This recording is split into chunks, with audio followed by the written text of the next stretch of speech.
EPTG começa a rodar em 10 dias os primeiros ônibus com as portas dos dois lados. Um problema que já mostramos aqui inúmeras vezes desde o começo, em 2011.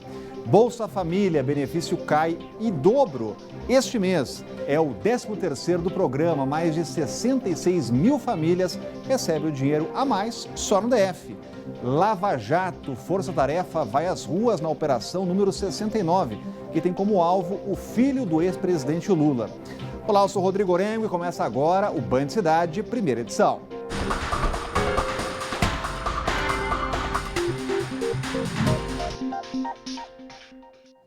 O aumento da carne fez a inflação disparar em novembro e surpreendeu os brasilienses nas últimas semanas. Hoje cedo, o presidente Bolsonaro disse que a situação preocupa, mas que estamos em uma economia de livre mercado e é natural o que está acontecendo. Enquanto o preço não volta ao normal, tem gente excluindo o bife no prato e já pensando em alternativas. O Jader deu aquela passada no açougue do mercado, mas só passou mesmo, porque não entrou nada de carne no carrinho dele. Desisti de comprar. Vou em outro mercado, vou ver se eu encontro alguma promoção, né? Porque a esse preço não tem condições. E pelo jeito já tem um tempinho que a carne não tem feito parte da dieta dele, algo que já está sendo sentido na balança. Já perdi 5 quilos. Né? Porque não é possível comprar desse jeito. Então eu estou a pão em água. No carrinho do Valterci, só uma bandejinha de carne é o que dá para levar. É só para agora. Nada de comprar para o mês. Isso tudo é o reflexo de 8% de aumento no valor da carne registrado em novembro. Mas na avaliação desse economista, 2020 deve começar com uma queda no preço do produto. Em janeiro, historicamente, a demanda da carne diminui bastante. Em fevereiro, começa a entrar uma nova oferta de boi gordo no mercado. Então, esse conjunto de coisas, demanda mais baixa e oferta mais alta, com certeza, no primeiro trimestre de 2020, a carne vai retornar aos seus valores a patamares mais baixos. Enquanto essa queda não acontece, ele dá dicas para driblar o preço alto durante as compras no mercado. Se a gente começar a observar, né, nos verdurões, nos mercados, a seção de verduras e frutas está sempre bem movimentada. Comer saudável é o momento correto, né? A batata baixou bastante o preço, mais de 14%, o tomate em torno de 12%, a cebola também em torno de 12%. Então, aproveitar o momento para comer um pouco mais saudável e gastar menos. Algo que a Mary Lúcia já aderiu. É mais saudável, né? Comer legumes do que a carne. Mas a carne realmente está ficando impossível, né? A Comissão de Constituição e Justiça do Senado está a todo vapor hoje. Aprovou o pacote anticrime do ministro Sérgio Moro e o projeto que permite a prisão de condenados em segunda instância. Tem detalhes chegando ao vivo com a Renata Dourado, já está aparecendo na tela para a gente aqui. Muito boa tarde, Renata. O que aconteceu hoje, hein? Decidiram trabalhar a todo vapor lá no Senado, Renata? Boa tarde. Agilidade total, Pois né, é. Rodrigo? Pois é, admirável. Boa tarde para você, para todos que estão aí nos acompanhando. Então, a sessão da CCJ, Comissão de Constituição e Justiça no Senado, a previsão e era o primeiro item da pauta, é que eles analisassem aquele projeto de lei sobre a prisão após condenação em segunda instância. No entanto, esse pacote anticrime que já foi votado pelos deputados, já foi aprovado pelos deputados, ele chegou hoje à Comissão de Constituição e Justiça. Então, os senadores se reuniram ali e falaram assim, vamos alternar aí, mudar essa prioridade, vamos votar primeiro o pacote anticrime, ok, e esse pacote anticrime, portanto, foi votado. Agora, ele segue para análise do plenário do Senado. Isso pode até acontecer hoje, viu, Rodrigo? A gente lembra que hoje tem uma sessão conjunta, sessão mista do Congresso, ou seja, com análise dos deputados e senadores. No entanto, há quem defenda que antes dessa sessão do Congresso, haja, portanto, uma sessão só dos senadores e que eles possam, portanto, votar e aprovar já esse pacote anticrime. Voltando aqui para esse projeto de lei sobre a prisão após condenação em segunda instância. Ele também, como você disse, ele já foi aprovado na Comissão de Constituição e Justiça, mas como se trata de um substitutivo, como se fosse um texto modificado, ele vai ter que ser analisado novamente também pela CCJ, Comissão de Constituição e Justiça. Isso também já tem data para acontecer. Amanhã já está prevista a sessão da CCJ, às 10 horas da manhã, e esse é o primeiro item também da pauta para ser analisado. Esse texto da CCJ, da prisão em segunda instância, ele está em caráter terminativo. Isso quer dizer que, teoricamente, ao ser analisado pela CCJ, ele já segue para análise dos deputados. No entanto, se algum senador ali da Comissão de Constituição e Justiça fizer o requerimento para que seja analisado também no plenário do Senado, isso vai acontecer e possivelmente é o que tem de acontecer, viu, Rodrigo? Obrigado, Renata. Cláudio Humberto, será que nesses últimos dias aí, antes do recesso, dá tempo de votar no plenário já? Bom, tempo dá, né? Não sei se tem interesse, né? O fato é que o presidente da Câmara não tem lá muito interesse, isso também acabou contaminando, ele conseguiu influenciar o presidente do Senado, e o acordo é o seguinte: embora, apesar das promessas de Davi Alcolumbre, presidente do Senado, de colocar em votação no plenário tudo aquilo que tiver parecer, tiver decisão na CCJ, o fato é que quando chega a porca tosse o rabo quando se trata de prisão de segunda instância. Fizeram lá um acordo, a votação foi 22-1, mas fizeram lá um acordo, isso poderia ter sido em caráter terminativo, já nem precisava ir para o plenário, mas aí a pedido com toda certeza, em razão da articulação do Davi Alcolumbre, o PT, cujo principal líder é aquele presidiário, aquele condenado por corrupção, que foi solto exatamente em razão desse princípio de não haver prisão após segunda instância. O PT, que não tem interesse nisso, porque também tem outros petistas aí com a corda no pescoço prestes a ir para a cadeia, vai apresentar um requerimento e vai levar isso para o plenário e será aceito, evidentemente, pelo Davi Alcolumbre, que então vai decidir quando é que ele vai colocar isso em votação, e aí até Deus duvida quando isso acontecerá. E a gente vai acompanhar. Falar aqui do pagamento do 13º do Bolsa Família, que vai beneficiar mais de 66 mil famílias aqui do Distrito Federal. O benefício extra começa a ser pago hoje e segue até o dia 23 de dezembro, o que significa que o Bolsa Família cai na conta em dobro este mês. São 24 milhões de reais só para o DF e 5 bilhões em todo o Brasil, o maior repasse da história do Bolsa Família. O programa atende quem vive em situação de extrema pobreza, com renda per capita de até R$ 178 mensais. E olha, a Anatel deve discutir amanhã uma proposta de consulta pública para o leilão da rede 5G no Brasil, previsto para o segundo semestre do ano que vem. E o governo deu o sinal verde ontem para o leilão. Estados Unidos e China devem entrar nessa disputa para introduzir a tecnologia que promete uma revolução na conexão banda larga, facilitando de vez a era da internet das coisas. Olhando de fora é uma bela casa, como tantas outras. Mas a grande diferença está aqui do lado de dentro. O ambiente é de tecnologia. O dono desta casa, por exemplo, não precisa mais nem pegar o controle remoto. Isso já foi aposentado. Alexa, turn on home. A configuração ainda está em inglês, tudo aqui é feito por comando de voz. Da televisão, por exemplo, que já começa a ligar sozinha, temos também a possibilidade do controle total do ambiente, como, por exemplo, as cortinas e o blackout. Tudo de acordo com a configuração desejada pelo cliente. Iluminação, ar-condicionado, projetor, tudo é controlado à distância por um aplicativo no celular. Tecnologia que tende a ficar mais barata e eficiente com a chegada da rede 5G no Brasil. Esse acesso vai melhorar a questão da performance, porque hoje nós temos uma conexão de banda larga muito ruim. A tecnologia de quinta geração já é realidade nos Estados Unidos, China e Coreia do Sul, mas ainda não há data prevista para funcionar aqui. O governo apenas autorizou a realização do leilão, que deve acontecer no segundo semestre do ano que vem. Até lá, decide qual tecnologia será escolhida.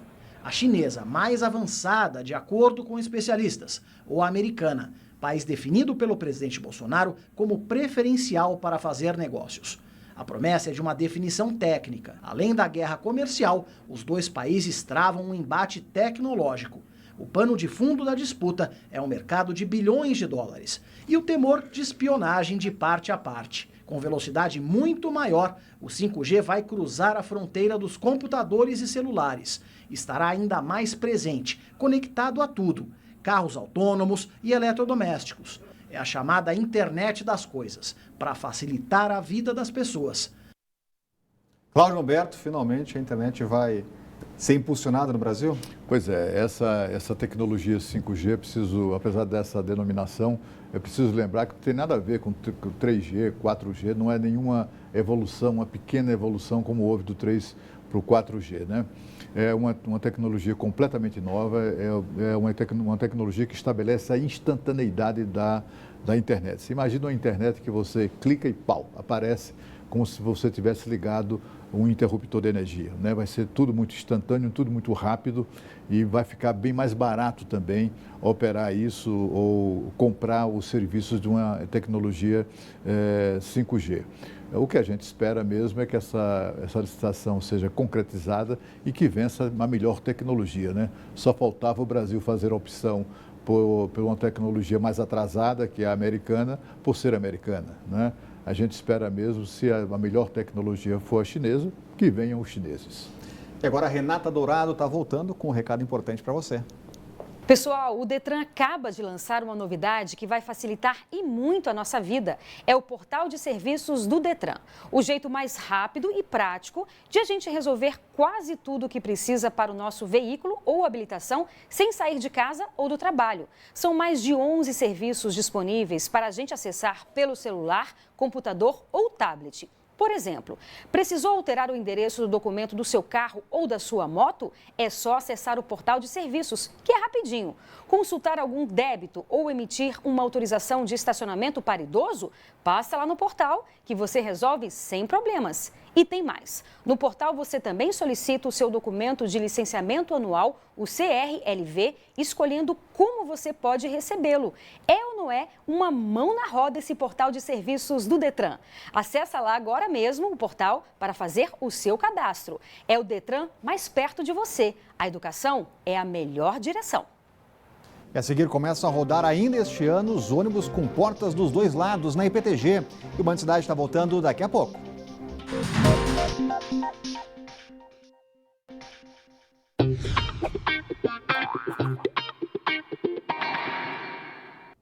O dezembro também é vermelho, a cor do combate ao HIV.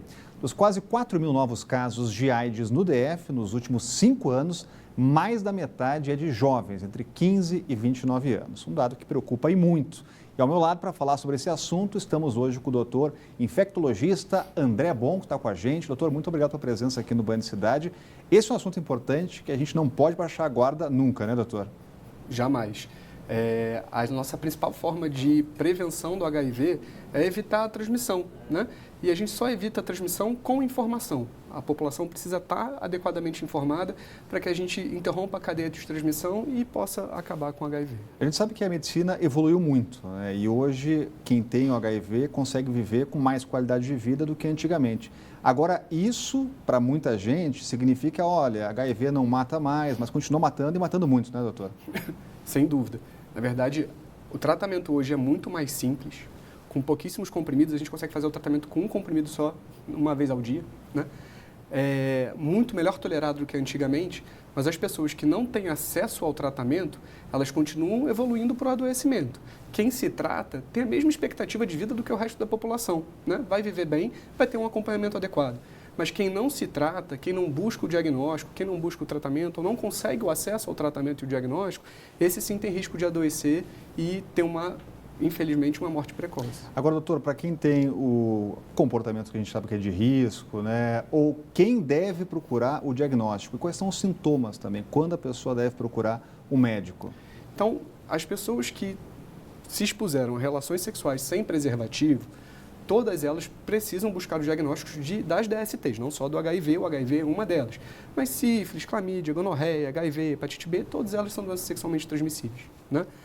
Então, essas pessoas expostas precisam buscar o diagnóstico. Esse diagnóstico é amplamente disponível na rede pública, seja ele no setor, nas clínicas da família, ou então em centros especializados de diagnóstico, é fácil o acesso ao diagnóstico. E quanto antes fizer o diagnóstico, melhor o tratamento? Quanto antes fizer o diagnóstico, melhor o tratamento, porque a gente vai detectar a pessoa numa fase assintomática, né? A pessoa só evolui para sintoma muitos anos depois da infecção. A gente não quer esperar ela ter sintoma para tratar. A gente trata hoje todo mundo assintomático a partir do momento do diagnóstico. Então é importante diagnosticar precocemente para a gente evitar que a pessoa evolua com uma imunidade mais baixa e aí já tenha um pior prognóstico. Agora, quais são as doenças mais comuns associadas ao HIV, doutor? Porque tem a baixa da imunidade e o que pode provocar mais nessas pessoas com mais incidência? Então, com a evolução da doença e a baixa da imunidade, As pessoas com HIV, elas desenvolvem então a AIDS. A AIDS é um nome da doença causada pelo vírus HIV e que só vai se desenvolver muitos anos depois da infecção com a baixa da imunidade. Essas infecções, a doença que vem associada à baixa da imunidade, geralmente são infecções pulmonares muito graves, alguns tipos de meningite muito graves, alguns tipos de diarreia, alguns tipos de afecções oculares. Então, tem diversos tipos de infecção que são incomuns em pessoas saudáveis que acometem aquelas pessoas com imunidade muito baixa pelo HIV depois de muitos anos. Perfeito, doutor. Muito obrigado aqui pelo alerta no Band Cidade. Muito obrigado. É um prazer. E fico alerta para todos vocês. Olha, finalmente os ônibus com porta dos dois lados vão começar a rodar na EPTG. Os primeiros começam em 10 dias e a situação deve ser completamente resolvida em janeiro. Desde 2011, quando foram inauguradas, as faixas exclusivas funcionam de maneira inversa, porque as portas dos ônibus da nossa frota não foram colocadas no lado certo. Então, vamos acompanhar na reportagem. Os ônibus com portas do lado esquerdo chegam depois de 8 anos da inauguração da pista exclusiva na EPTG. A URB foi a primeira empresa a comprar os veículos. Além das 3 portas do lado direito, os ônibus possuem outras 2 do lado esquerdo. Por conta da quantidade de portas, os assentos passaram de 42 para 30. As empresas Marechal e São José, que também fazem a rota EPTG, serão obrigadas a comprar os veículos. A Secretaria de Mobilidade informou que a previsão é de que 160 ônibus com as mesmas características comecem a rodar em janeiro de 2020. Com a chegada desses ônibus, a inversão da EPTG nos horários de pico vai acabar. Vamos aproveitar o tema aqui, mobilidade, para falar sobre um problema lá no BRT, imagens gravadas pela repórter da Band News FM, Rádio Band News. Vamos colocar aqui na tela, olha aí, ó, BRT Santa Maria, olha a confusão que é diariamente para conseguir entrar no ônibus. Ali pelas 6 da manhã é uma confusão, uma briga, a lei do mais forte, vai chegar o ônibus agora. Olha só, está chegando e aí começa aquele empurra-empurra. Cláudio Humberto, seja o que Deus quiser. Pois é, o problema é que isso aí acontece todo santo dia, às 6 horas da manhã, trabalhadores e trabalhadoras tentando entrar no ônibus para chegar no trabalho, né? Esse sofrimento não para e a gente não vê nenhuma iniciativa das empresas, né? E muito menos iniciativa da Secretaria de Mobilidade. Seria muito interessante que o secretário fosse às 6 horas da manhã ali em Santa Maria, tentar pegar o ônibus para vir para o plano piloto. Ele iria descobrir o que é bom para a tosse. Olha, o governador sancionou uma lei que obriga fraudários em banheiros masculinos do Distrito Federal. A regra vale para lugares com mais de 300 metros quadrados, como mercados, shoppings, hospitais e teatros. De acordo com a lei, os fraudários devem ser limpos e higienizados com garantia de segurança para os pais e responsáveis. A partir de hoje, o GDF tem 180 dias para regulamentar e colocar a regra em prática. E a Polícia Federal está nas ruas cumprindo mandados da fase número 69 da Operação Lava Jato. A ação foi batizada de Mapa da Mina e mira a família do ex-presidente Lula. A gente volta a falar ao vivo com a Renata Dourado. Quais são as últimas, Renata?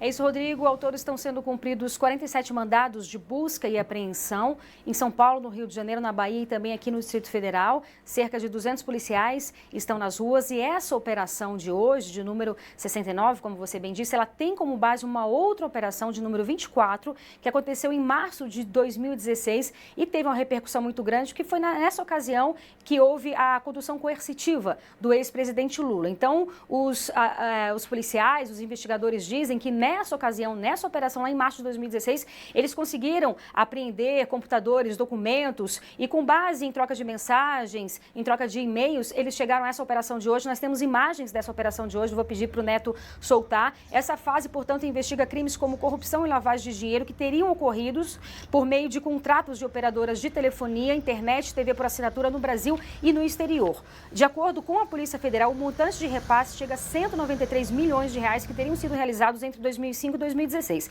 E como você bem disse, a operação investiga um suposto repasse irregular do Grupo Oi Telemar para uma empresa de um dos filhos do ex-presidente Lula Fábio Luiz Lula da Silva. Então, o Grupo Oi teria se beneficiado por conta desses repasses, né, por conta dessa suposta propina aí, na verdade, entre outras coisas, com uma indicação de um conselheiro da Anatel. A Oi Telemar informou em nota que atua de forma transparente, tem prestado todos os apoios às autoridades e a gente não conseguiu contato com os outros que fazem parte também, que são alvo dessa operação. Rodrigo. Obrigado, Renata. As informações importantes. Cláudio Humberto, a Operação Lava Jato, essa não para.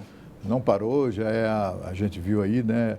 É a fase número 69, que teve origem na 24, na fase 24, que foi aquela que levou o ex-presidente Lula sob vara coercitivamente para depor sobre corrupção. Foi o material recolhido naquela operação que permitiu à Polícia Federal e o Ministério Público desenvolverem as investigações que levaram a essa fase de hoje, né?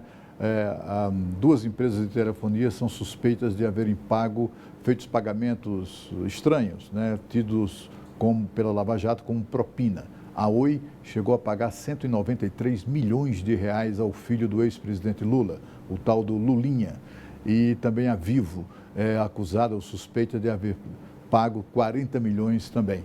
E esses pagamentos é que estão sendo minuciosamente verificados, né, estão sendo checados, porque há grandes suspeitas de que eles serviram para propina. A Lava Jato, inclusive, suspeita que o dinheiro da Oi, que a Oi pagou à empresa de Fábio Luiz Lula da Silva, que é também conhecido como Lulinha, foi o dinheiro que serviu para a compra daquele sítio de Atibaia, pelo qual o ex-presidente está condenado a mais de 17 anos de cadeia.